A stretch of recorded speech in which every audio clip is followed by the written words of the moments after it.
foi uma aula experimental. Presta atenção. Eu não acredito. Leia aqui, por favor. Chega aqui e leia pra você ver.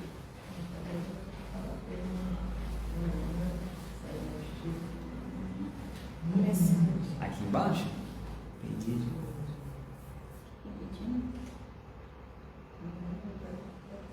Estou impedido de publicar o vídeo aí? É isso que eu entendi? De compartilhar, de publicar na rede. Se eu publicar, tudo bem, né? É isso que eu estou falando, né? Se eu entendi direito, né? De compartilhar vídeo ao vivo. Não, eu estou acreditando nisso, né?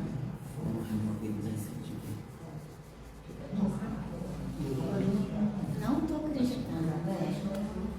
Temporariamente bloqueado. Mas o que você fez? Que a gente não fez nada. A gente foi bloqueado 7 dias no TikTok porque eu publiquei a campanha do quilo aqui. E isso aqui, autoridade na rua, nós publicamos isso aqui. Será que é denúncia que o pessoal faz? Porque não faz sentido bloquear a imagem de caridade. Eu tenho 1.300 aqui, se perder minha conta aí é foda, né?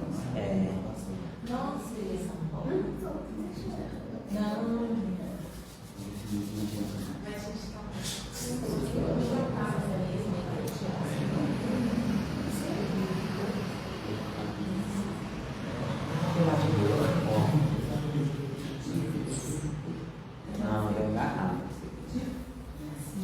Aqui tá indo, né?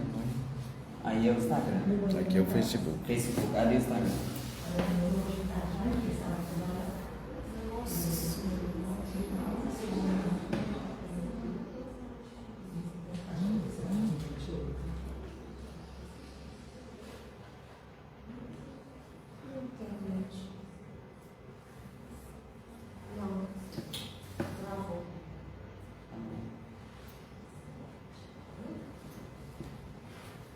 Lá no Facebook, tá? No Instagram.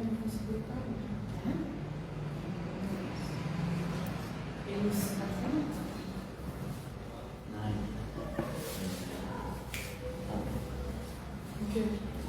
Pode fazer. Já começa. Aqui no Facebook nós já estamos ao vivo.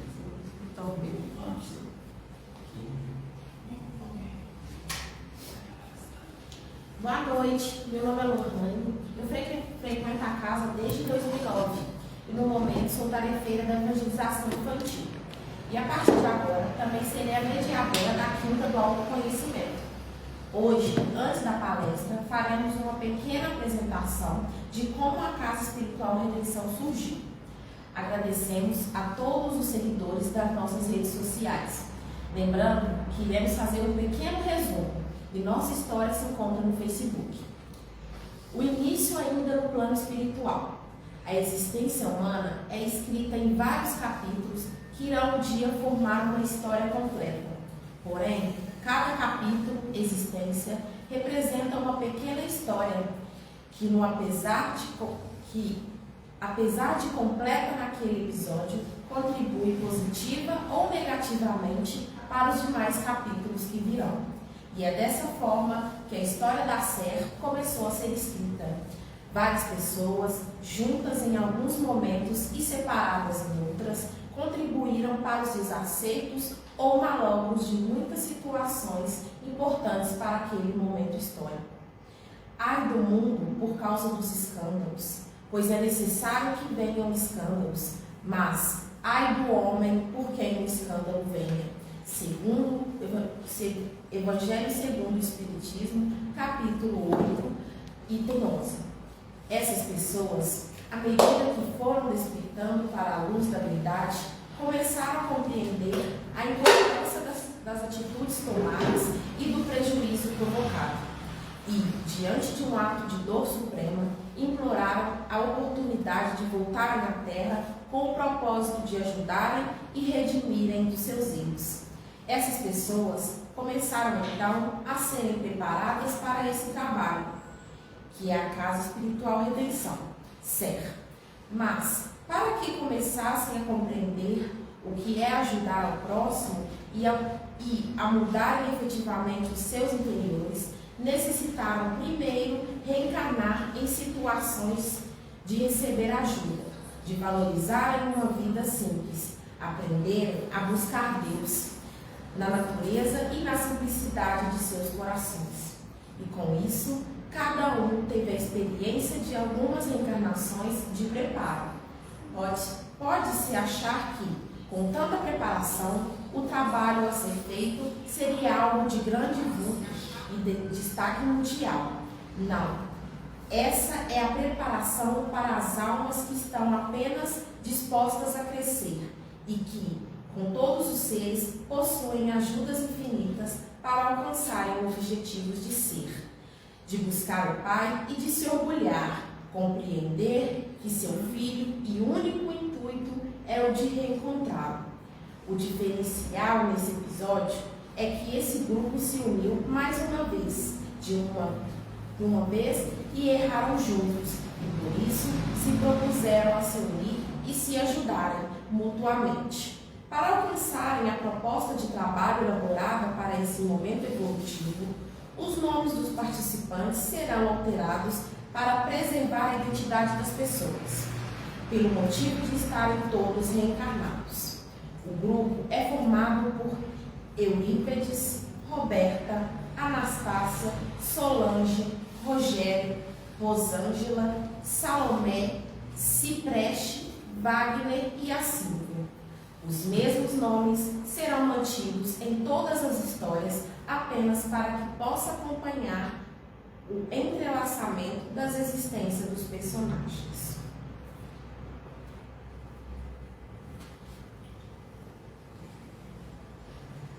Boa noite, pessoal.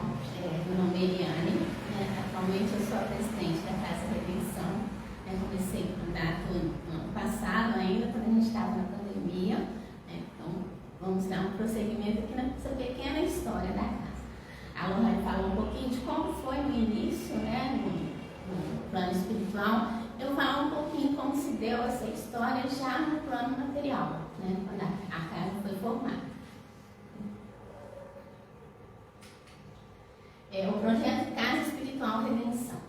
Esse projeto nasceu da necessidade do plano espiritual poder atuar de uma forma mais ativa e evidente junto aos irmãos encarnados, sedentos de compreensão e crescimento. A casa será abrigo de almas em busca da cura física e espiritual. Essa casa será uma das que irão trabalhar dentro da nova proposta espiritual.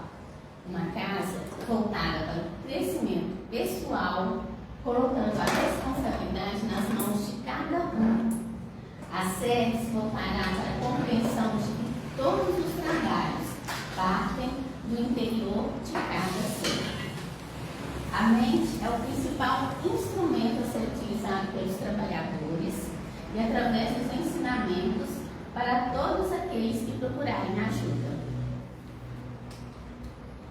A forma de comunicação que a gente tem na casa será a intuitiva. Não se torna necessário mais o trabalho através da incorporação mediúnica. Todas as informações serão passadas pela via intuitiva e, com isso, aos poucos, as pessoas compreenderão que todos têm a mesma possibilidade de contato com o plano espiritual. A gente sempre fala que não existe bom médium, existe bom homem. Então, todos têm essa possibilidade de ter esse contato com o plano espiritual. A casa caminhará sempre em busca de novos conhecimentos e atenta à previsão de Allan Kardec, que, ao colocar à disposição da humanidade a obra O Evangelho segundo o Espiritismo, deixará claro a importância da pesquisa, do estudo e da abertura da mente. Para que a casa alcance o objetivo pretendido, estará sempre aberta a todas as formas de ajuda, mostrando à comunidade que irá servir que Espiritismo é ação diária exercida com amor em favor do próximo. Diante disso, a equipe espiritual colocará ao alcance do grupo o conhecimento de muitas formas alternativas de ajuda ao próximo, para que possam ser aplicados dentro da SER. A SER ela foi fundada no dia 18 de dezembro de 1994, em Venda Nova, Belo Horizonte, né, local de necessidade de resgate junto a essa comunidade. O nome Casa Espiritual Redenção foi cuidadosamente incluído pelo plano espiritual. Casa e não centro, porque casa remete para dentro, para quem somos. Normalmente nós falamos minha casa, querendo dizer meu lar, que significa meu abrigo. Espiritual e não espírita, porque ela é espírita em toda a sua base, em termos de conhecimento e filosofia a ser seguida. Mas vai além, abrindo-nos para um leque muito maior, levando-nos à compreensão de tudo que vem do espírito para a evolução da matéria. Redenção é a nossa proposta, transformar as pessoas, mudar seu padrão, se redimir das distorções do passado, transformando-se em um novo ser. Esse foi o grupo, né? Foi o fundador da casa. Então, eu vou falar os nomes, principalmente, né, da família Lott, que foram os fundadores da casa. Eu sou Milton Magalhães Lott, Oferina Marsola Lott, Elizabeth Marsola Lott, Neuza Marsola Lott, Beatriz Marsola Lott, Edilene Matos Lott, Maria de Lourdes Silva Oliveira, Laís Burnier Coelho e Juliana Figueiredo Lourenço. Então, é a foto, né, da inauguração da casa, no dia 18 de 94. Seu Milton, né, aparece aqui na foto. Primeiro, essa dona Oferina, né, e essa é a casa. Então, essa também é a foto dessa primeira reunião que a gente teve aqui na casa. Aí, a partir daí, a casa foi crescendo cada vez mais, modificando, como eles falaram, né, no intuito da casa, de ser, através de processos alternativos, curas alternativas, né, a gente foi modificando várias coisas. Então, por exemplo, a casa, ela tem um diferencial de certas casas espíritas, né, porque além do passe que tem todas as casas espíritas, como tratamento espiritual, a gente sempre teve outros tratamentos na casa. Então, a casa teve o reiki, tratamento com o reiki. A gente já teve a apometria, a gente já teve a estrela de Davi, o pessoal que é mais antigo na casa, para lembrar que a gente tinha esses tratamentos. Hoje a casa funciona, a base de todos os tratamentos na casa é a cura quântica. Então, nesses, né, a casa está fazendo esse ano 28 anos, então nesses 28 anos houve muitas mudanças na casa. Né? A gente sempre foi evoluindo e como eles teve a proposta desde o início que a gente ia trabalhar com essas, né, curas alternativas. Aí eu vou mostrar só umas fotos rapidinho para vocês, né? A casa, né, foi mudando, no início eles eram 5 que a gente tinha na casa e a gente foi mudando. Esse é o primeiro encontro dos trabalhadores que a gente teve e sempre, né, reunindo e aumentando cada dia mais a quantidade de trabalhadores.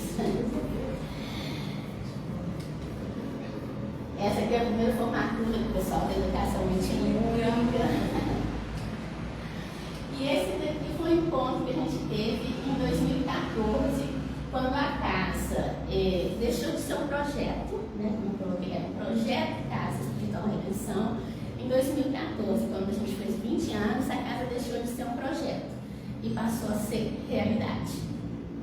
Né? Então, quando a gente foi uma festa, tanto aqui quanto no plano espiritual, porque a partir de agora a casa deixaria de ser somente um projeto, e como um projeto ele poderia até, em algum momento, acabar, né, ir para outros caminhos e não continuar. Mas não, a partir então de 20 anos ele se torna realidade. Então que vai acontecer, continuar. Tá? Então a gente vai deixar, agora não dá tempo da gente falar mais que está na hora da palestra, mas quem quiser mais informações, como o Remy já falou, toda a nossa história está no Facebook. Então, vai ser um prazer ter vocês conhecendo lá, para conhecer toda essa história maravilhosa. Tá bom? Passar. Ana Karina, pode vir, a gente já vai colocar a palestra dela. Boa palestra para todo mundo, gente. Obrigada, Eliane. Olá, boa noite. Meu nome é Ana Karina. Catarina, e eu fiquei muito emocionada, né, porque Eliane mostrou aqui pra gente a história da redenção, que a gente sabe o quão importante essa casa é pra gente, né, viver a foto do seu Milton, né, Dona Ferina, e o nome da família da Bia. Isso é muito interessante porque tem muita gente por trás de todo esse projeto, né, como hoje, o projeto Autoconhecimento, que é um projeto muito importante, né, muito significativo, tanto para a gente que está organizando, né, Eliane, Lohane e Humberto, se esforçaram muito, estão se esforçando muito para trazer o melhor. E para a gente que prepara a palestra, né, os temas, e principalmente para as pessoas que irão assistir. Então, eu espero que todos nós possamos tirar o melhor dessa palestra, que a gente possa vivenciá-la, né? A gente assiste e depois a gente pratica ela no dia a dia, que eu acho que isso é o mais importante, tá bom? Então, vamos lá. Você está mostrando o controle para... Ah, então eu vou querer. Obrigada, velho. Não é assim, né? Isso? Aí, então tá. Então vamos lá, uma palestra sobre medo e segurança. Nós vamos iniciar falando do medo, tá bom? Então olha só, o medo em si não é negativo, é uma reação instintiva, fruto da evolução da nossa espécie e motivo da nossa sobrevivência. Então em si ele não é negativo. Se você sentir um medo, por exemplo, antes do final do mês, meu dinheiro vai acabar, né? Eu vou acabar com o meu salário, então eu vou reservar uma quantia para que eu não fique sem dinheiro até o fim do mês. É um medo positivo, você está utilizando esse medo de uma forma positiva para que você não fique sem dinheiro, né? Se você tiver medo de ficar doente, né, de ficar gripado, então não vou não agasalhar bem no inverno, vou sair na chuva, não vou sair na chuva, vou me agasalhar bem, é um medo positivo onde você vai estar criando recursos para que você não fique doente, né? Eu sigo um comediante, vocês devem conhecer, o Fábio Porchat, né? Ele é stand-up, tem alguns programas, né? E eu sigo ele no Instagram e eu lembro dele uma vez falando numa entrevista que ele tem muito medo de envelhecer e ficar sem graça, não ter graça, né? E então ele sempre está trabalhando, está sempre envolvido em projetos, programas televisivos, Instagram. Ele reúne com outros comediantes para fazer os projetos. Então muitas pessoas chamam ele de workaholic, né? Que é uma pessoa que está sempre trabalhando. Então ele mesmo fala, admite que ele sempre está fazendo coisas, sempre programando, sempre investindo, né, no riso, porque no fundo ele tem medo de envelhecer e ficar sem graça. Então é um medo positivo, onde ele usa para ser produtivo, né? Então ele consegue administrar esse medo e insegurança que ele sente em relação ao futuro. Então, vamos lá.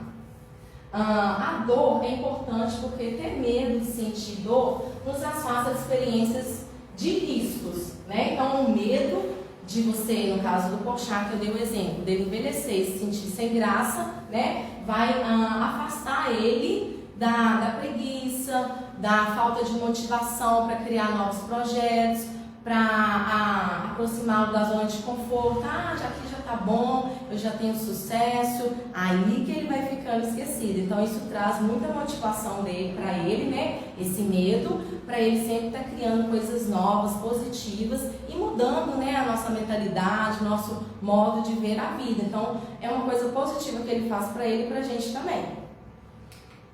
O medo é positivo se me faz pensar em boas estratégias. Medo da velhice, medo de ficar endividado, etc. Então foi o exemplo, né, que eu dei no início. Quando o medo se torna prejudicial. Muitas vezes o medo desfigura e entorpece a realidade, agiganta e avoluma insignificâncias, produzindo fantasmas onde apenas suspeitas se apresentam. Né? Então é aqui onde o medo se torna prejudicial, onde a pessoa começa a ficar obcecada, né, por aquele medo e começa a tomar atitudes baseadas nesse medo, baseadas na insegurança. Aí isso já não vai ser positivo, né? Aí já vai ser algo que ela primeiro precisa detectar em si, né? Que é porque ela está tomando aquelas atitudes e fazendo aquelas escolhas. Porque ela está sentindo medo. Mas se ela esconder e não admitir que está sentindo medo, né, nada poderá ser feito, nada poderá ser descoberto. Por isso a importância do projeto aqui na casa, né? Que é um projeto que foi criado, como a Eliane falou, né, no plano espiritual e agora está materializando. Então, o autoconhecimento vai nos trazer, né, essa visão, clarear. O que está me fazendo seguir por esse caminho, fazer essas escolhas? O medo. Então, você identificando o medo, você não precisa esconder, né? Você não precisa disfarçar. Porque todos nós temos medos, né? Quando a Eliane e o Humberto falou, Ana, você vai apresentar o autoconhecimento com a gente, fazer a palestra, né? Aí eu falei, qual que é o tema da palestra? Medo e insegurança. Não, tô super íntima, né? Com esse tema, porque eu sinto todos os dias medo e insegurança em todas as áreas da minha vida, né? Seja no profissional, seja com a minha família, seja fazendo exercício físico, né? E é isso, o medo faz parte, né? E eu não escondo. Então, o primeiro sentimento que eu tive ao fazer a palestra foi medo e insegurança.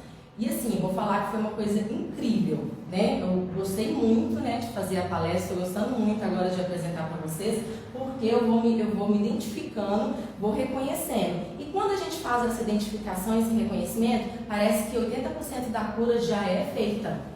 Isso é muito bom, né? Então, se a gente está escutando essa palestra já se identificando, parece que já vai abrindo esse caminho ali, já vai limpando muita coisa, né? Então, olha só, é responsável pela... Então, quando o medo se torna prejudicial, quando é responsável pela ansiedade, medo de perder isso ou aquilo, sem dar-se conta que somente se perde o que se não tem, portanto, que não faz falta. Então, muito dos medos da gente é o quê? É o apego. Então, a gente tem apego, né, a praticamente tudo. Apego ao formato que está a nossa vida atual. Não, vou mudar não, porque mesmo estando ruim, mesmo estando infeliz, em sofrimento, é assim que eu estou acostumado. Vamos deixar assim, né? Então, a gente se apega a isso.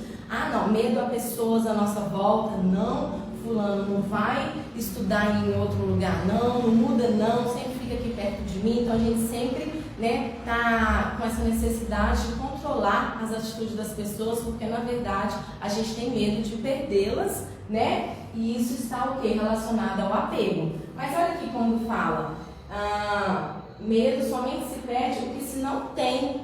A gente só perde o que a gente não tem. Então, se você perdeu é porque você não tinha. Então, a gente nem precisa ter medo. Então, quando você começa a questionar, por que eu estou com medo disso? O que está acontecendo? Aí você vai entendendo e usando o seu raciocínio, né? Porque se você não usar o raciocínio, deixar a mente devagar, o que entra? A ansiedade.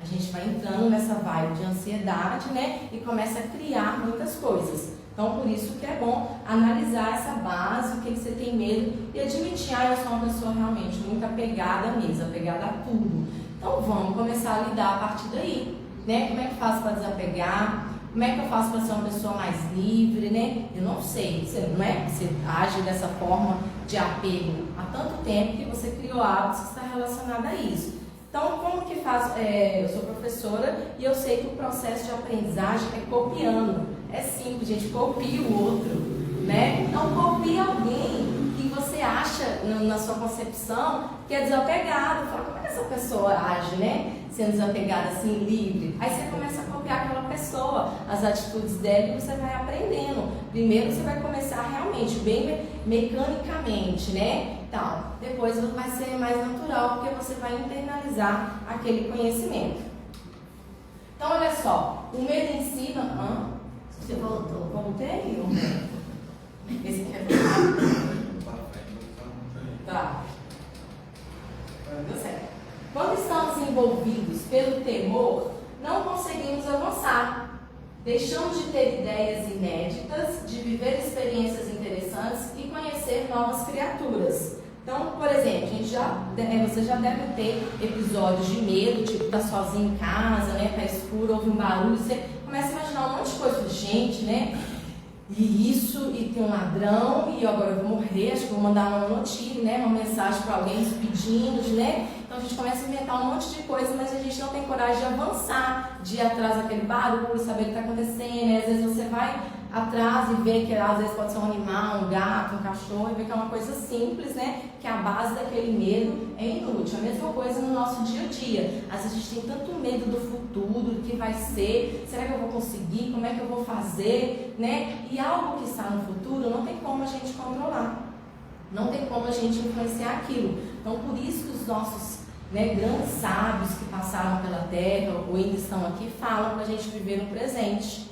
Porque no presente você tem condições, de controlar, de saber o que está acontecendo, controlar os seus sentimentos. Agora, se você vive constantemente no futuro, com certeza esse medo virará uma ansiedade, onde muitas vezes podem vir quadros clínicos, quadros patológicos, de crise do pânico, agorafobia, onde a pessoa não consegue sair de casa por medo de que possa acontecer na rua, Então é isso, a gente tem que tratar mesmo, tem que cuidar e verificar a base desse medo. Então fala assim, gente, será que eu vou conseguir pagar aquela conta no final do mês, Você está trabalhando, você está fazendo condições para pagar aquilo, então confia.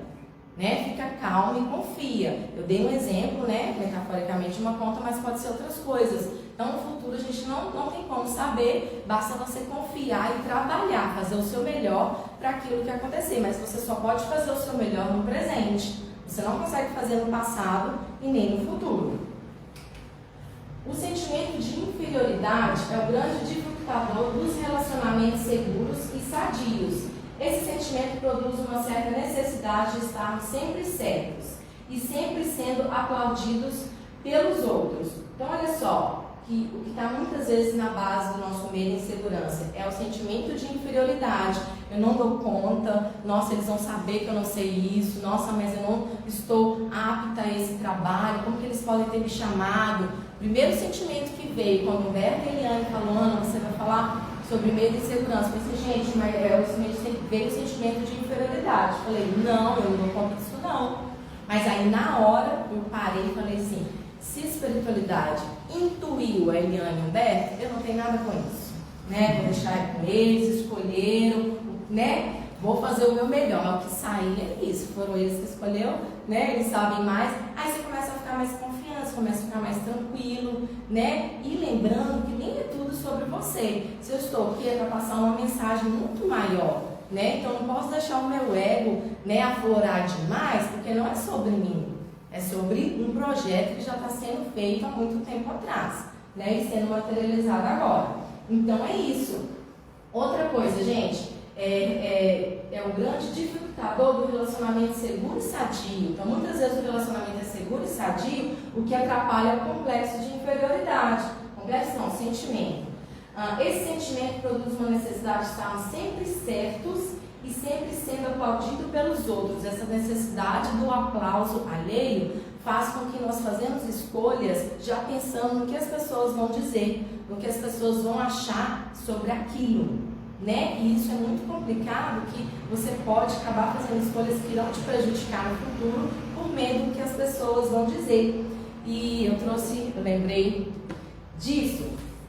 Aí eu trouxe esse livro, que eu vou falar desse pedacinho aí que tem aqui no livro. As coisas que você só vê quando desacelera, tá? É de um monge coreano, muito bom. Vocês já devem ter visto falar, que ele é bem falado na internet, nas redes sociais. Aí eu achei interessante porque conversar aqui uma passagem, olha só. Não deixe as opiniões dos outros determinarem quem você é. Em vez de se preocupar com o que os outros pensam, dedica-se aos seus sonhos.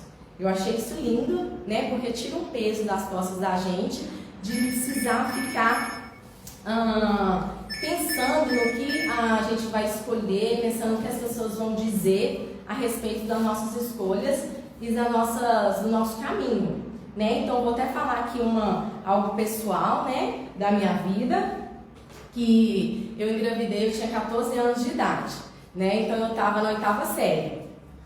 Aí eu falei assim, né, então tá, né, então sempre gostei muito de estudar, por isso que eu falei que estava na oitava série, né, eu gostei muito de estudar, e ao me ver grávida aos 14 anos, indo para a escola, né, onde as pessoas faziam bullying, né, ficavam falando de mim pelos corredores, algumas afastaram, mas as amizades verdadeiras mesmo continuaram.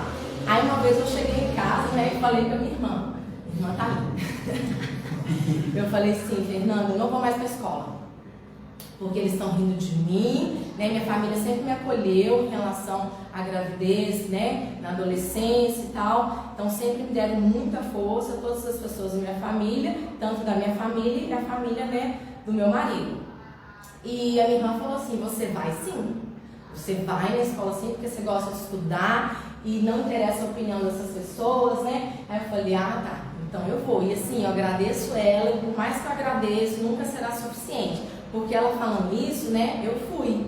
E a opinião daquelas pessoas, né, que riam de mim, eu lembro muito de algumas pessoas, de alguns rostos, né, assim, rindo de mim e tal. A opinião daquelas pessoas não fez diferença nenhuma na minha vida hoje. Né? Então, o que eles acharam lá, o julgamento deles lá, não faz diferença nenhuma das decisões que eu tomei a partir daquele momento. Então, nunca mais vi as pessoas. Então, se elas pensaram o que eu sou, o que eu deixei de ser, não interessa. Agora, imagina se eu tivesse tomado a decisão, não, eu vou desistir de estudar, porque as pessoas estão rindo de mim, né? E falando de mim na minha frente, na minha costas, tudo, né? Hoje em dia, eu não teria realizado meu sonho, que é ser professora, né? Por conta da opinião dos outros. Então, a gente tem que parar e pensar, será que a opinião do outro é tão importante assim? Né? Será que vale a pena a gente guiar o nosso caminho baseando nisso? Então a gente tem que ter mais essa coragem, deixar esse medo e insegurança de lado e ir em frente, né? Então é isso, então vamos lá, vamos continuar. Como o medo nos paralisa? Em muitas ocasiões, ficamos parados à margem do caminho, focalizando nossos conflitos, dificuldades e problemas, deixando a vida girar em torno deles, né? Então, se eu vou dar mais esse exemplo ainda que está recente aqui, né? Se eu deixasse, né, as pessoas rindo, as pessoas fazendo chacota, né, daquela atitude que eu tive naquela época, deixar isso influenciar, né, nos conflitos, dificuldades e problemas, se eu deixasse a minha vida girar em torno disso, né, eu ficaria confusa, eu ficaria insegura e não teria focado no meu sonho, focado nos meus objetivos futuros. Então isso é importante, né? Observar que esses conflitos, que essas coisas necessárias, pecuinhas, pode estar atrapalhando o seu verdadeiro sonho, a sua verdadeira essência. Às vezes, ser quem você vai ser difícil por conta, né, de você focar em coisas que não são necessariamente importantes. O resultado do medo em nossas vidas será a perda do nosso poder de pensar e agir com espontaneidade, pois quem decidirá como e quando devemos atuar será a atmosfera do temor que nos envolve. Então, você viver, né, no seu dia a dia com medo e insegurança vai te bloquear. Você não vai conseguir ser essa pessoa espontânea, né? Você não vai conseguir estar de acordo com a sua essência. Isso é muito ruim. Como é que você vai viver assim, né? Por isso que vem a ansiedade, a agorafobia, poder do pânico, surto psicológico, né? Então a pessoa já está vivendo no limite dela, porque ela está vivendo baseada no que as pessoas vão dizer sobre ela, com medo do que as pessoas vão dizer sobre ela, com medo do futuro, com medo da opinião alheia. Então isso vai, né, criando uma bola de neve que um dia estoura. Ancorados pelo receio e pela desconfiança, criamos resistências, obstáculos e tropeços que nos impedem de avançar. Então, além da gente ter medo e insegurança das situações ao nosso redor, a gente cria mais. Aí sim fica complicado, né? Fica complicado de caminhar. Além das condições normais, os desafios que estão no nosso dia a dia, seja no âmbito profissional, né, pessoal, relacionamento, e a gente ainda cria, né? Então, como que a gente avança? Avança em direção aos nossos objetivos e sonhos. Passamos então a não viver novas experiências, a não receber novos pensamentos e não fazer novas amizades, estacionando e dificultando nossa caminhada e progresso íntimo. Se a gente está aqui nessa vida, é pra gente, né, viver. Eu acho que eu li isso em algum lugar, mas eu sempre falo o contrário das coisas que eu li. Eu sei que é assim. Da morte a gente tem certeza. Da vida, às vezes não. Às vezes a gente deixa de viver. Morrer a gente sabe que vai. Mas às vezes deixar de viver, vê se isso não é deixar de viver. Não viver novas experiências por medo do que pode acontecer. Não receber novos pensamentos, não abrir a mente a novos pensamentos quando a gente lê um livro, quando a gente vê um filme e a gente tem os insights, né? Isso não é deixar de viver. Não fazer novas amizades. Claro que as amizades que a gente já tem é incrível, mas já viu quando você faz uma nova amizade e você tem aquele, né, aquele contato, você fala, gente, que legal, parece que você se renova, né? E a pessoa também, você fala, não, que troca bacana, que troca positiva. Não viver isso, né? Estacionar e dificultar a nossa caminhada e nosso progresso íntimo. Então, isso é uma morte em vida. Então, às vezes a gente tem tanto medo da morte e mal sabendo que já estamos mortos. Então, eu acho que essa morte a gente tem que evitar. As sensações do medo sobrecarregam as energias dos chakras, do plexo solar e do cardíaco, provocando quase sempre uma impressão de vácuo no estômago e o descontrole nas batidas do coração. Então chega a ser físico, né? Porque o nosso chakra plexo solar e o cardíaco fica o quê? Ele não vai circular a energia que tem que circular por conta da pressão que você coloca sempre com medo, né? Então aquela sensação de angústia, né? De temor, de medo, de ansiedade vem. Contudo, não seríamos afetados por nenhum acontecimento de maneira tão desgastante se estivéssemos centrados em nós mesmos. Então, diante das dificuldades, das coisas que acontecem no nosso dia a dia, se a gente estiver centrado na gente mesmo, né, mais uma vez o projeto autoconhecimento, se a gente estiver buscando o que a gente tem que melhorar, os sentimentos que a gente tem que trabalhar, né, em nós mesmos, focado em nós, as dificuldades virão, mas a gente lidará com ela de uma forma diferente. Então, às vezes uma pessoa está nervosa e chega no seu trabalho, né, e ela vai querer fazer o quê? Ela vai querer jogar aquele lixo tóxico, mental, emocional em alguém. Se ela estiver ali feliz, satisfeito, não achei, né? Achei alguém onde eu possa descarregar aqui, né? E com certeza será em você. Mas se você estiver centrado em você mesmo, né, nos seus sentimentos, então você já vai estar antenado para esse tipo de situação e falar, não, esse lixo tóxico não é meu. Mesmo se aquela pessoa, sei lá, te xingou, te tratou mal, mas você vai ter uma certa distância,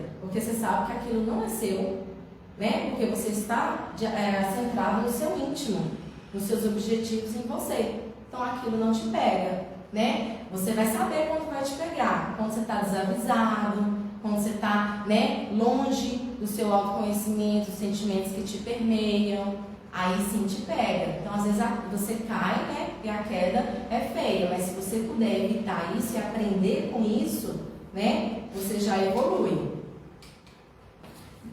Mais importante do que pensar e repensar as causas do medo é a atitude saudável ante uma conduta existencial tranquila, pelo fluir cada momento em plenitude, sem memórias do passado, evitando padrão atemorizante, nem preocupação com o futuro.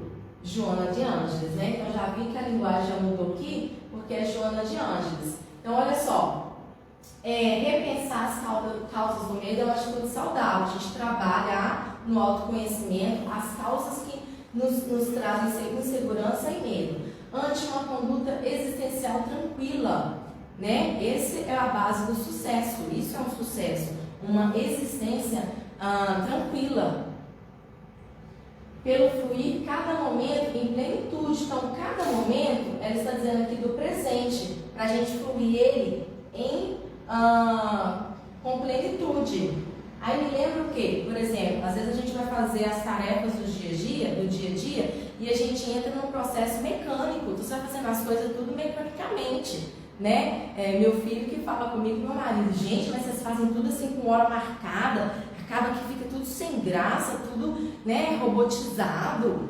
Eu falo, nossa, isso é verdade, né? Então, vamos tomar um café conversa, né? Mais uma vez, se você não sabe fazer isso, né? Eu não sei, muitas vezes, fluir de cada existência, de aproveitar cada momento, copie as pessoas que sabem. Eu estou numa família que eles aproveitam cada momento, né? Eles estão aqui, são ali sentados, né? Tem meu cunhado, tem minha irmã, tem meu sobrinho, que eles são especialistas em viver os momentos. Então, se você for conversar com eles na casa deles, eles vão sentar, eles vão conversar com vocês, eles vão tomar aquele café e aquilo, eles vão usufruir do presente. Então, a gente acaba que aprende, imita, não vai ser de um dia para o outro, né? Pode demorar, mas esteja ligado a esses exemplos, a esses professores que estão no nosso dia a dia. Cada um lida de maneira diferente a cada trauma, a cada situação de conflito. Precisamos respeitar o tempo de cada um para aceitar ajuda e se curar. Não julgue e nem se compare com ninguém. Então, às vezes, a gente perde, né, a paciência e fala, nossa, mas fulano está fazendo isso de novo, nossa, mas ele aconselha, né, mas a gente esquece que a gente não pode julgar, né, o outro, porque cada um reage a um trauma de diferente forma. Você fala, se fosse comigo ia ser tranquilo, tá, mas não é com você, é com o outro. Você sabe como o outro reagiu a esse trauma? Então, mais uma vez, né, entre os ensinamentos do nosso Mestre Jesus. Então, a gente não julgar, né, porque julgar é tão longe, distante, né, que você está vendo só um pedacinho do que aquela pessoa está te mostrando. Você não conhece a vida dela, você não conhece o caminho que ela trilhou para estar naquele lugar, né, para estar daquela forma. Então, você só está vendo um pedacinho e está julgando, né? Não julgue e nem se compare.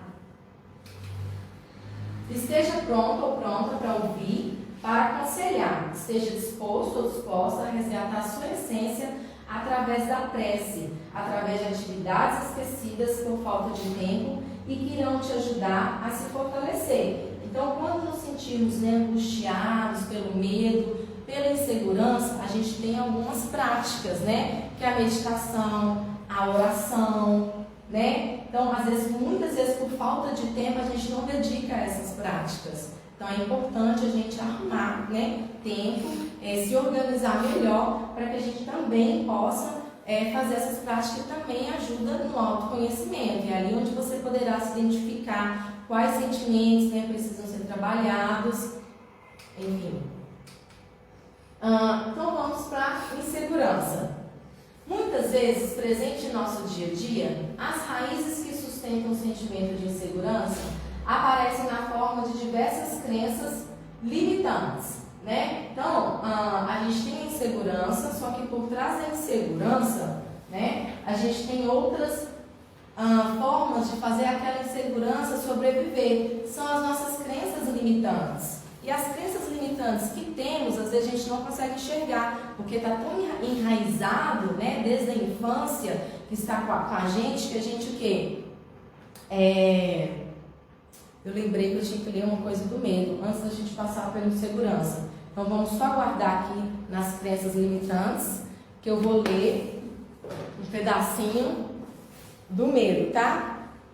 Esse livro, gente, maravilhoso, é do Rodrigo Ferretti. É da editora Dufo, tá? Conecte-se a você mesmo. Então, ele tem várias mensagens sobre autoconhecimento, né, sobre os nossos sentimentos, e o que eu escolhi é sobre medo e superação. Muitas vezes, aquilo que chamamos frequentemente de desânimo diante dos desafios da vida pode ser, na verdade, uma expressão mascarada para o medo. O medo pode aparecer de diversas formas.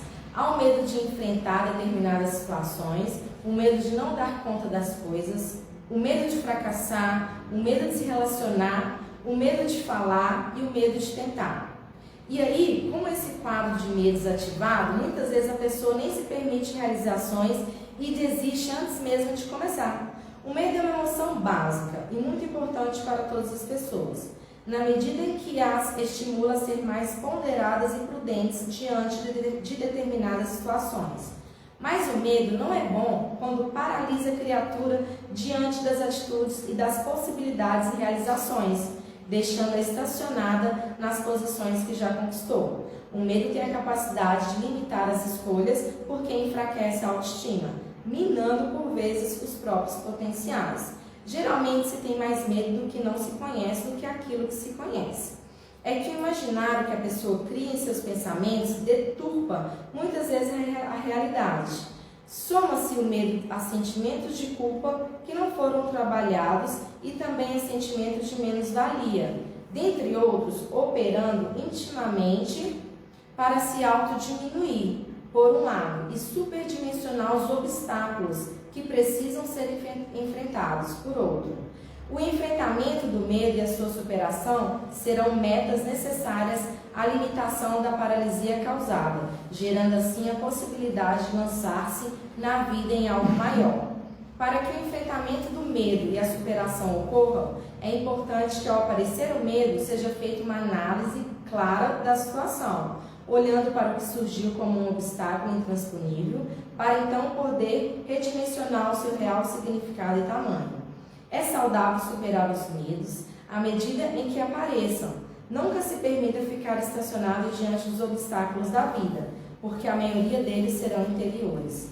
Veja as situações com o olhar de uma nova perspectiva. Na verdade, saiba que não existe problema, e sim escolhas a fazer. Procure trabalhar os aspectos mais importantes do medo, buscando ser a cada dia melhor, superando as próprias limitações e se fortalecendo. Desse modo, você descobrirá que é capaz de fazer coisas que antes nem sonhava ser possíveis, né? Então, aqui é mais ou menos um resumo da parte do medo, né? Antes da gente entrar em segurança, que a gente pode cada dia fazer o nosso melhor, né? São pequenas atitudes que a gente dedica o nosso melhor, que a gente é capaz de superar os nossos medos e não estacionar, né? Por conta do medo. Muito bem. Então, a gente parou aqui na insegurança na parte das nossas crenças limitantes. Todos nós temos muitas crenças limitantes, que às vezes nem precisava que elas forem passadas para a gente verbalmente, porque só de visualizar, você já internaliza aquilo quando é criança. Por exemplo, se você vê sua mãe, né, chegando em casa do trabalho e nervosa, né, você é criança, estressada, não, mas dinheiro não é fácil e tal, mesmo que ela não disse isso, dinheiro não é fácil, só de você ver ela chegar cansada, né, e tendo aquelas coisas para fazer, pagando conta, você já vai internalizar que trabalhar não é fácil, que a vida não é fácil, o dinheiro não vem fácil, só que você nem se deu conta que você se internalizou isso, você só vai vivendo e aquilo está dentro de você. Então a gente tem esse é um exemplo. Mas a gente tem muitas crenças limitantes, por isso o autoconhecimento. Porque cada vez que você vai se conhecendo mais, você vai vendo que aquela crença, ela só está te limitando, mas ela não serve para nada, né? Ela está te limitando a viver uma vida, como a Joana De Angelis falou, de plenitude, né? Uma vida gratificante. Um livro que eu indico, né, para a gente identificar muito essas crenças limitantes, que todos nós temos, é Os 4 Compromissos, de Miguel Ruiz. Os 4 Compromissos, Miguel Ruiz. Excelente. Na hora que a gente começa a ler o livro, né, aquele bar, você fala, gente, nossa, mas tudo que eu aprendi, né, que é o apego, aquelas concepções que você não quer soltar, mesmo diante de uma proposta muito interessante. Mas aos poucos você vai lendo o livro, né, você lê uma vez, lê duas, lê três, lê 4, e aí você vai começando a abrir, né, a mente para novos conhecimentos, mas é muito bom, eu indico. Enquanto a segurança nos remete a uma ideia de conforto, tranquilidade e certeza, a insegurança nos remete a uma falta de todos esses elementos. Assim, a insegurança é um sentimento que se liga ao medo e à incerteza. Então, a insegurança é o oposto da segurança. Se a segurança nos remete, né, tranquilidade, conforto, a insegurança é o oposto, né? Então vamos lá, eu fazendo a palestra, eu lembrei, né? Por que eu sou tão insegura? Eu lembrei de um fato que ocorreu na minha infância, quando eu tinha 6 anos de idade, meu pai veio a falecer, né? E até então a gente tinha uma família que eu achava que era estruturada, mas tinha algumas coisas, né, que já davam indícios de que não era. Então tinha meu irmão, minha irmã, minha mãe e meu pai. Meu pai veio, né, a desencarnar e tudo mudou. Na verdade, a forma como eu lidei com o luto, né, pela falta do meu pai foi muito tranquilo. Então, se eu lembro dele hoje, é só com carinho, com exemplos interessantes, né? Como ele era divertido, como ele era culto, como ele acrescentou para a nossa família. Mas o luto, como o luto deixou a minha família, que me trouxe insegurança, né? Então, no momento, minha mãe já não era a mesma. Eu chegava da escola, eu tinha uma imagem sempre dela, sempre via ela trabalhando, era costureira, na máquina de costura, feliz. Ao meu pai desencarnar, eu chegava da escola, eu estava no quarto chorando, minha irmã no outro quarto chorando, meu irmão já não via mais, né? É engraçado agora, assim, mas claro que eu estou rindo da situação. Mas aí, o que eu vi? Eu falei assim, é isso que me deu insegurança, o luto, perder as pessoas, vai acontecer uma catástrofe, né? Tudo desestabiliza, você não tem mais a sua mãe, você não tem mais seu irmão, é isso, essa é a crença que limitou, que me trouxe até aqui. Eu tenho medo de perder as pessoas, claro que todo mundo tem, mas isso, né, precisa ser trabalhado, precisa ser analisado, mas por que esse medo todo? Né? Qual que é essa insegurança? Qual que é esse fator contrário de segurança? O que te traz isso? E a gente vai analisando e vendo as situações. A insegurança traz como características psicológicas os mais variados tipos de medo. Como? Então, olha só, a insegurança vai trazer o quê? O medo de amar, né? O medo da mudança. Então, às vezes a gente tem uma proposta de trabalho melhor, às vezes pode ser morar em outro país, morar em outro estado, né? Mudar de, sei lá, de amizades, às vezes aquela amizade está muito tóxica, mas você tem tanto medo da mudança que você vai levando aquela situação, né? O medo de cometer erros. Eu já havia dito para vocês, eu sou professora de inglês, né? E eu vejo muito isso nos meus alunos, que eles têm medo de cometer erros aprendendo inglês, né? Como que você não vai cometer erros, gente, aprendendo inglês? Você vai cometer o tempo inteiro. E mesmo se você for aprender outra coisa, imagine eu, se você for aprender a cozinhar e você não sabe nada, você vai errar. Se você for aprender a dirigir, né? Se você for aprender um esporte, sei lá, jogar futebol, você vai errar, isso é normal, né? Mas por que a gente lida com o erro dessa forma, com esse medo, com essa insegurança? Porque a gente não utiliza isso com mais naturalidade, né? O medo da solidão,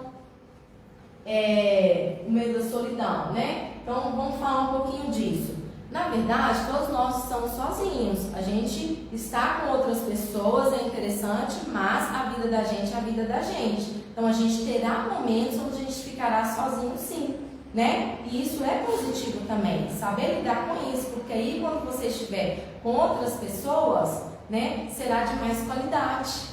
Porque você não vai sufocar as outras pessoas por medo da solidão, por medo de ficar sozinho. Será uma troca saudável. Então a gente também tem que analisar isso e ter sim momentos de solidão, né? E não ver isso como um fracasso, né?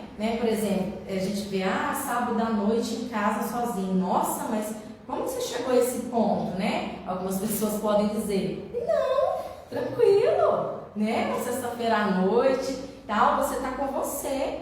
Existe companhia melhor? Né? Existem coisas interessantíssimas para fazer com você, assistir um filme, né? Tomar um café, admirar a paisagem, e é isso. O que mais? Medo de se pronunciar e o de desobrigar. O inseguro não confia no seu valor pessoal, desacredita de suas habilidades, desconfia de suas possibilidades de enfrentar as ocorrências da vida, o que impulsiona a uma fatal tendência de se apoiar nos outros, né? Então, às vezes, muitas vezes a pessoa insegura, né? Ela apoia demais nos outros, ela mostra aquela carência, aquela necessidade da atenção, do apoio dos outros, porque ela não confia nas suas habilidades. Mas ela só vai começar a confiar nas suas habilidades se aquela pessoa se põe a risco, se ela se põe em provas a risco, se ela tenta, se ela erra, se ela levanta, tenta de novo. Aí ela fala assim, gente, até que eu consigo. Eu sei que eu estou caindo, estou tendo dificuldades, mas eu estou conseguindo. Então acho que eu vou, né, conseguir, vou tentar. Claro que eu posso pedir ajuda às pessoas, terceirizar, né, tudo bem.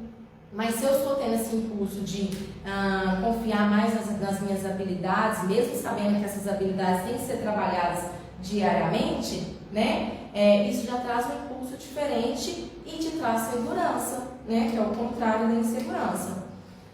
Por não compreender bem o seu poder interior, apega-se na afeição do cônjuge, filhos, outros parentes e amigos, e assim acaba dependendo completamente dessas pessoas para viver. Então, porque a pessoa não sabe do poder interior que ela tem, ela se joga assim de uma proporção que sufoca o outro, né? Que é desgastante, porque você não sabe a pessoa incrível que você é, as habilidades incríveis que você tem. Então, tem essa necessidade, né, de sufocar tanto o outro.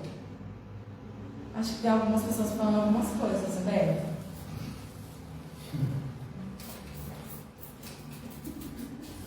Kardec, discípulo de Jesus, pergunta aos instrutores espirituais: quando um espírito diz que sofre, de que natureza é o seu sofrimento? Da Margarida. Minha mãe?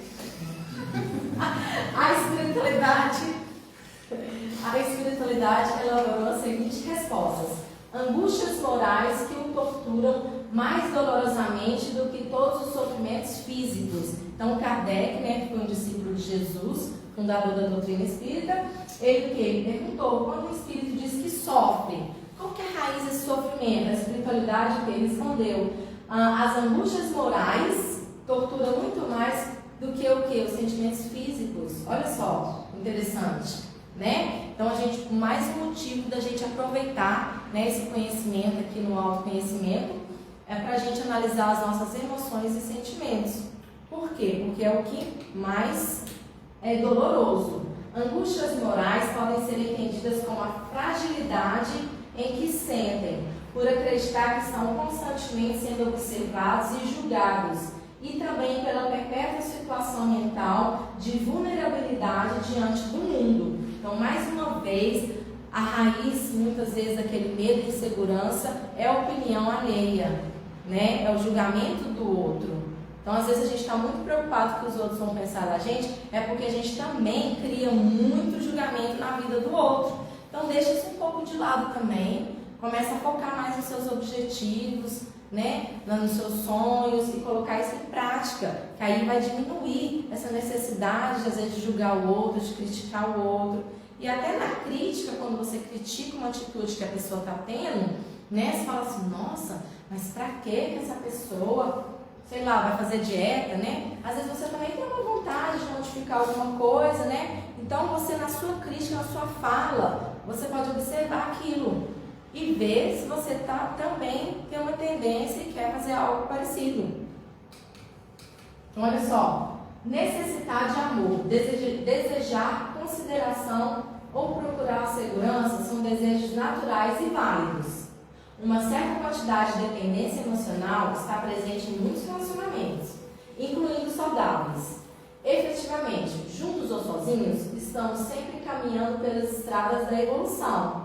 Então, observando bem, uma certa quantidade de dependência.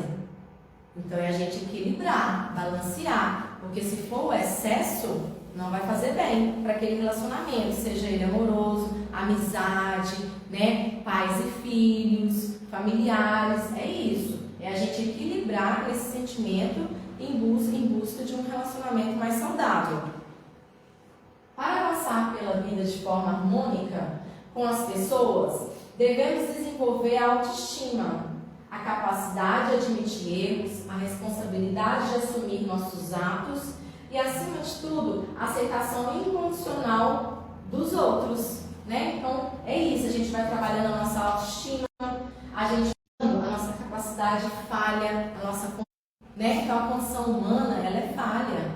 Então, se você erra num dia várias vezes, por que você vai ficar tão nervoso ou nervosa com o erro alheio? Por que você não vai ter um pouco mais de paciência, né? De tolerância com o erro do outro? Se você também erra, às vezes até naquela mesma atitude. Então, eu acho que é isso que a gente tem que trabalhar. Aí as situações vão ficando mais leves e às vezes a gente vai ter até menos medo de errar. Por quê? Porque a gente tolera o erro do outro também. Então, né, é tranquilo. A gente vai ter consciência que estamos todos no mesmo caminho, no mesmo barco. A insegurança faz de nossos relacionamentos íntimos um misto de reflexão e precipitação. precipitação, levando-nos a um excesso de confiança e, ao mesmo tempo, fazendo-nos perder o senso de nossas fronteiras individuais. Quase sempre fazemos um verdadeiro emaranhado de nossos objetivos, desejos e conflitos com os de outras criaturas, pais, filhos, irmãos, amigos e cônjuges, né? Então, é nisso aqui que a gente peca, né? Essas fronteiras individuais. Então, a gente tem que saber dar o tempo do outro, né? Mas é meu filho, é meu melhor amigo, né? Meu irmão, né? Minha namorada, meu marido e tal, mas tem a vida do outro e tem você. Você terá momentos com aquela pessoa, né? E terá momentos onde você também tem que cultivar, né? A solidão. Eu falo solidão, mas fica muito pejorativo. Solidão é uma coisa, né? Pesada, momentos sozinhos. E é isso, né? Respeitar o outro também. Às vezes o outro não quer aquela falação logo cedo na cabeça. Eu acordo assim, eu acordo 220 volts, quero falar tudo que, né, que vem na cabeça e o outro não está aguentando mais. Cadê a caridade? Né? Pegar leve, assim, nesses momentos, falar, calma, eu tenho essa necessidade de falar e tal, mas o outro está naquele momento de escutar. Às vezes o outro só quer um pouco de sossego. Você chega no seu trabalho, já começa a falar, fulano, né? Então, tem um pouco de percepção, né, gente? Será que, como é que é isso aqui? Né? Como é que estão as minhas atitudes diante do outro? Porque a gente sempre acha que está certo, né? A gente sempre acha que não, mas como assim? Você veio falar assim comigo, né? Então analisa mais quando alguém te falar, não se doa tanto, não se magoa tanto. Quando ele fala assim, mas você não escuta ninguém. Não, mas você está falando, não estou entendendo nada. Você pode falar mais devagar? Nossa, mas como assim a pessoa falar, né? Eu dou aula há tantos anos, como que alguém pode falar da minha aula? Entende? É isso, é você ter humildade de escutar. Não, então eu vou mudar. Posso, né, fazer isso há 15 anos, mas eu vou mudar. Olha que interessante. E as pessoas que você está fazendo 15 anos, vai estar fazendo de um jeito que não está sendo produtivo. Né? Porque a base da comunicação é ser entendido. É isso que você está passando? Então é analisar e deixar o ego um pouco de lado e ouvir o outro quando ele te chamar atenção em alguma coisa. E nada melhor de chamar atenção aquelas pessoas que convivem com você. Porque se ela está mais próxima de você, ela está vendo, né, as suas falhas. Então ela vai te falar. Então escutar de verdade e às vezes colocar em prática. Quando essas nossas afeições mudam, seja porque estabeleceram uma outra ligação íntima, seja porque simplesmente elegeram para si novos rumos existenciais, ficamos fatalmente desestabilizados e desesperados, né? Então, as pessoas já vão dando sinais, né? Olha, você tá assim, e às vezes a gente não escuta, a gente fica, né, trancado no nosso egocentrismo, todos nós somos assim, né? A gente não está falando do outro, a gente está falando da gente. Então, às vezes a gente não escuta. Então, quando as pessoas, né, elegem para si novos rumos existenciais, cabe a nós também, né, eleger para a gente novos rumos de acordo com aquilo que a gente viu que precisa modificar.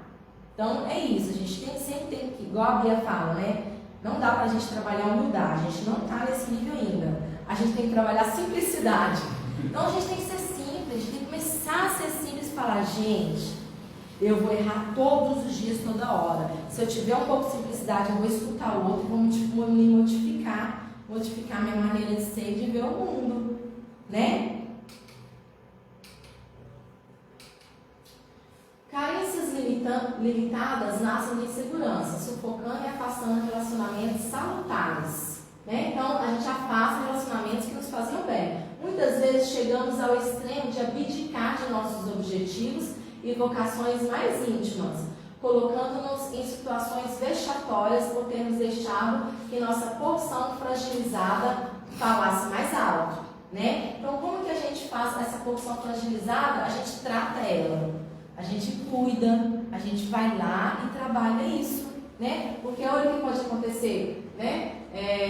Situações vexatórias. Por conta de quê? Por conta de você não estar cuidando da sua casa mental, da sua casa emocional, espiritual, né? Nós somos tudo isso, nós não somos só a nossa casa física, a gente é esse complemento, então a gente tem que cuidar de cada um, é cansativo. é a vida, é a existência. Então a gente está aqui para trabalhar essas coisas também. Inicialmente fazemos um esforço hércules para nos entregar nas mãos da pessoa eleita. Com o passar do tempo, vamos ficando incomodados e desestimulados com esse relacionamento, até que finalmente chegamos ao ápice do desgaste, ficando raivosos e ressentidos com a pessoa de quem dependemos. Isso é compreensível, porque não há ninguém que goste conscientemente de ceder seu poder pessoal ou de renunciar a seus direitos de liberdade a quem quer que seja, né? Então, olha só, a gente faz muito esforço para a gente nos entregar na mão, né, da pessoa que a gente considera eleita. Com o passar do tempo, vai ficando o quê? Incomodado, desestimulado. Eu assisti um vídeo do Sérgio Cortella, filósofo, né, da atualidade, está muito interessante. Eu gosto dos vídeos dele, dos livros dele, porque eu acho que a linguagem dele é simples, né? Quando a gente fala filosofia, nossa, né? Mas a gente vai dizer, é tão difícil os filósofos, teóricos, mas não, ele é simples. E ele fala que ele dá muitas palestras, todos os dias ele está numa cidade diferente, num estado diferente, e ele sempre dorme num hotel, né? E a esposa dele está longe, está na Cané, acho que acredito no Rio Grande do Sul, onde eles moram, e ele fala, eu acordo, a primeira coisa que eu faço, né, eu tomo um café, vou no espelho e penteio a minha barba e o meu cabelo. Ah, mas ninguém vai ver, eu vou ver, né? Então o título do vídeo é Capricho, né? Cuidado, o título do vídeo na verdade é Lave Sua Louça. Então mesmo que não tenha ninguém na sua casa, lava, deixa, né, sua casa agradável, sua casa tanto física quanto sua casa, né, de aparência, porque é pra você. Aí ele fala, né, que eu lembrei disso por isso. Porque a gente começa, né, um relacionamento e depois a gente vai ficando incomodado, estimulado, né? Por quê? Porque um grande incêndio, né, ele não começa grande, ele começa aos poucos. Então, aos poucos a gente já vai incendiando a nossa vida, não só no relacionamento, em outras áreas também. A gente já vai incendiando, descuidando, né, da saúde, daquele aspecto emocional, e a gente vai deixando. Então, quando a coisa já vem, fala, não, do nada, né? A pessoa, não é do nada, não. A gente já veio, né? Desleixando, deixando, e as coisas acontecem, né? É igual casa. O telhado caiu, né? Aí chove, já molha, deixa, depois já arruma. Não sei o quê. Então a gente sempre tem que estar fazendo manutenção. É chato, né? A gente perde tempo, é cansativo, mas é importante. Se você faz manutenção na sua casa, faça você também, né? Faça. Então, mas eu vou assistir uma palestra, uma hora dessa, eu queria estar assistindo TikTok, né? Que a gente gasta 1 hora, 2 horas, no celular, assim, tanta coisa, você fala, meu Deus, eu tinha que fazer tanta coisa, né? E eu perdi aqui, mas a gente não quer gastar 1 hora, às vezes, numa palestra, a gente quer assistir um documentário, a gente quer assistir um vídeo que vai te contribuir, né? Então, isso são as arestas, são as coisas que a gente já vai deixando para o grande incêndio. A intensa motivação que invade os indivíduos para serem amados e queridos a qualquer preço nasce das dúvidas íntimas sobre si mesmos, pois são pessoas que raramente podem se realizar na vida sem se pendurar no que chamam de grande amor. A insegurança transborda de tal modo que transforma a natural necessidade de amar em uma necessidade patológica de satisfação, somente alcançada através da possessividade do amor. Acredito eu, né, pelos estudos que a gente, né, estuda o Evangelho segundo o Espiritismo, os livros dos Espíritos, os livros dos médios, e sempre fala disso, que a gente ainda não sabe amar. A gente sabe, tem muita possessividade, muita posse, muito apego. A gente está caminhando ainda. Então, o sentimento de amor é algo ainda que a gente não tem noção, porque ele é incondicional. As mães já começam a ter uma ideia, né, do que é o amor incondicional, né, e já começam a trabalhar isso. Por isso que a gente vê que é um pouco diferente. Não só as mães, os pais também, né, que é o amor incondicional. E é isso. O importante, trabalhar o autoconhecimento. O processo de autoconhecimento demanda disciplina, né? O que eu falei, mas eu tenho que fazer outras coisas. Aí que entra a disciplina. Não, eu vou assistir, eu vou ler aquele livro, eu vou assistir aquilo para estar melhorando. Estudo, e é tanto estudo, né, externo quanto estudo interno. reflexão, e a filosofia espírita propicia isso. Mas é importante que se diga, nessa caminhada é necessário um índice de coragem, porque a gente tem que ter coragem para enfrentar a gente mesmo. Desvendar gradativamente nossa geografia interna, né? É muito fácil a geografia externa, falar do vizinho, falar mal do vizinho, é maravilhoso, é fácil, não dói, é tranquilo, né? A gente dá risada. Agora quando é a gente? Ah, não quero falar disso não, agora não. Não, mas não, gente, que esse assunto aí é assunto meu, né? A gente acaba deixando para depois e postergando. Nosso próprio padrão de carências e medos proporciona-nos uma base sólida de autoconfiança. Em alguns momentos, o medo indefinido provém da repressão de impulsos considerados inaceitáveis que existem dentro de nós, da ausência de contrição de nossas faltas, da não admissão de nossos erros, descompensando nosso corpo energeticamente com o peso dos fardos, do temor e do pânico. Então a gente mesmo adoece, né, o nosso corpo físico, quando a gente não trata os nossos sentimentos, nossos medos e insegurança. Então a gente mesmo vai trazendo isso para as nossas células, intoxicando as nossas células, órgãos, né? Então quando chega no físico, é porque já está no emocional, no mental há mais tempo. Toma a atitude natural do momento e age conforme as circunstâncias e possibilidades. Cada instante, viva-o totalmente, sem aguardar o que virá ou lamentar o que se foi.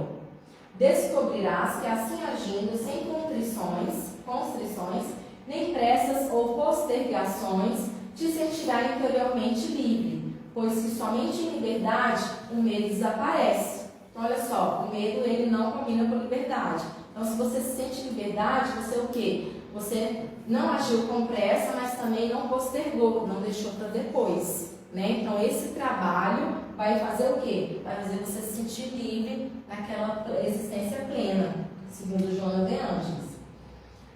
O porquê dos nossos medos e inseguranças. O homem e as suas memórias, o somatório das experiências que lhe armazenam no inconsciente, estabelecendo as linhas do seu comportamento moral, social e educacional.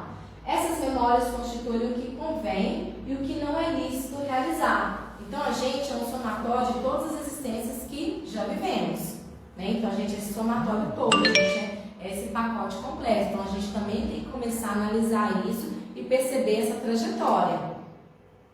Concorrem para a libertação ou submissão aos códigos estabelecidos, que propõem o correto e o errado, o moral, o legal, o conveniente e o prejudicial. Face a tais impositivos, desencadeiam-se no seu comportamento as fobias, as ansiedades, as satisfações, o bem ou o mal-estar. Né? Então, cada um tem medo, né? Tem uma fobia diferente, tem um trauma diferente, baseado em quê? Nas suas outras existências, na sua existência atual, nas suas vivências que vão acumulando. Então, por isso, novamente, o não julgamento, né? Porque é difícil julgar o outro, porque mesmo que você conheça a vida dessa pessoa nessa existência e as outras, né? Como que essa pessoa chegou aqui? É complicado. Mais importante do que pensar e repensar as causas do medo é a atitude saudável ante uma conduta existencial tranquila, pelo fluir cada momento em plenitude, sem memória do passado, evitando padrão atemorizante nem preocupação com o futuro. Isso aqui nós já lemos. Então, olha só, a Joana de Ângeles fala do alto amor. Amar a si mesmo significa respeito e direito à vida, a felicidade que o indivíduo tem e merece. Trata-se de um amor preservador da paz, do culto aos hábitos sadios e dos cuidados morais, espirituais e intelectuais para consigo mesmo. É sempre estar fazendo as melhores escolhas para si mesmo, vendo-se como espírito imortal, sem nunca deixar de respeitar, obviamente, o bem comum. Quando escolho amar mais minha família, dedicando-se inteiramente aos relacionamentos, cultivando a paciência e a tolerância, eu estou amando a mim mesmo. Então, quando a gente cultiva aqui a paciência e a tolerância diante dos erros alheios, isso também é uma forma de alto amor. Quando escolho perdoar e deixar de levar comigo mesmo o peso de uma mágoa, Também eu estou amando a mim mesmo, né? Você fala assim, mas perdoar é tão difícil, mas faça por você, né? Muitas vezes não é pelo outro, é por você. Por quê? Isso também é um ato de alto amor. Quando escolho aprender, buscando aprimoramento intelectual, né? Nas áreas do conhecimento de meu interesse, eu também estou me amando. Quando me aceito como sou e vejo minhas imperfeições, situações temporárias, uma vez que me esforço para corrigir meus erros, eu também estou amando a mim mesmo, né? Então, se eu percebo um erro em mim, seja que o outro dizendo, né? Ou eu percebendo, e vou fazer algo para modificar, isso também é um alto amor. Quando me dedico diariamente ao exame de consciência, à meditação, ao autoconhecimento, estou dando provas de amor a mim mesmo. Às vezes a gente acha que é para o outro, né? E não é. Às vezes é o alto amor mesmo, quando a gente pede desculpa. Nossa, desculpa ter falado aquilo, eu sou, né, grossa e tal. Também é uma forma de alto amor. A necessidade do perdão para o desprendimento do passado. Portanto, meus amigos, quando sentires medo e insegurança, primeiramente aceite que eles existem para lhes fazerem refletir sobre as suas atitudes, sobretudo do ponto de vista moral. Aceitar que existe o medo e a insegurança te faz perceber que há uma ameaça iminente, mas que necessariamente pode não acontecer e tudo pode dar certo. Meus amigos, quero dizer que Deus jamais desampara seus filhos, e mais do que isso. O Pai misericordioso compreende cada fragilidade de um espírito encarnado como vós e desencarnado como todos que aqui foram chamados. Então, olha só, foque no controle da ansiedade. Talvez a ansiedade seja a chave para uma melhora, quem sabe imediata. O controle através da terapia, meditação ou uma atividade que te traga serenidade vai te ajudar, vai te auxiliar a deixar fluir. Então, às vezes a pessoa tem ansiedade, mas a ansiedade em si, né, ela tem outros sentimentos por trás, que pode ser o medo e insegurança. E quando se deixa fluir, aprendendo com o pensamento, muitas vezes traumático, sem julgar, apenas enviando luz, tudo parece mais leve e o processo de autocura começa a ocorrer. Então, olha só, a gente finaliza, né, com a mensagem do Chico Xavier. Não desanimes, persiste mais um tanto, não cultives o pessimismo, centraliza-te no bem, a fazer.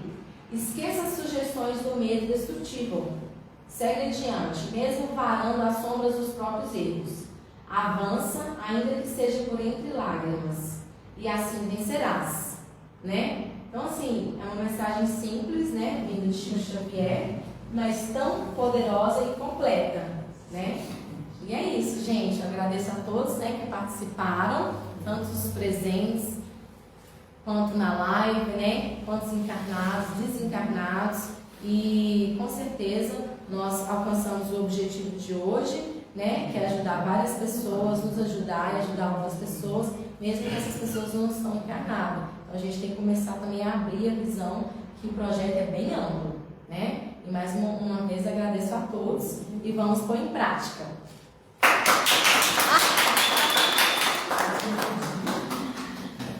Bom, gente, gratidão, Ana, gratidão a todos. Então, nós vamos encerrando essa noite, agradecendo a todos que estiveram participando. Mês que vem nós vamos continuar, né? Não dá tempo, sou palestrante, e vou ser o filho da Ana que vai vir lá para essa direção, pra gente, tá? A gente vai avisar através de todas as nossas redes como é que vai ser o horário, e a gente espera, né, que nos próximos meses outras lives também possam estar acontecendo. Gratidão a todos, gente. Fiquem com Deus e uma boa noite.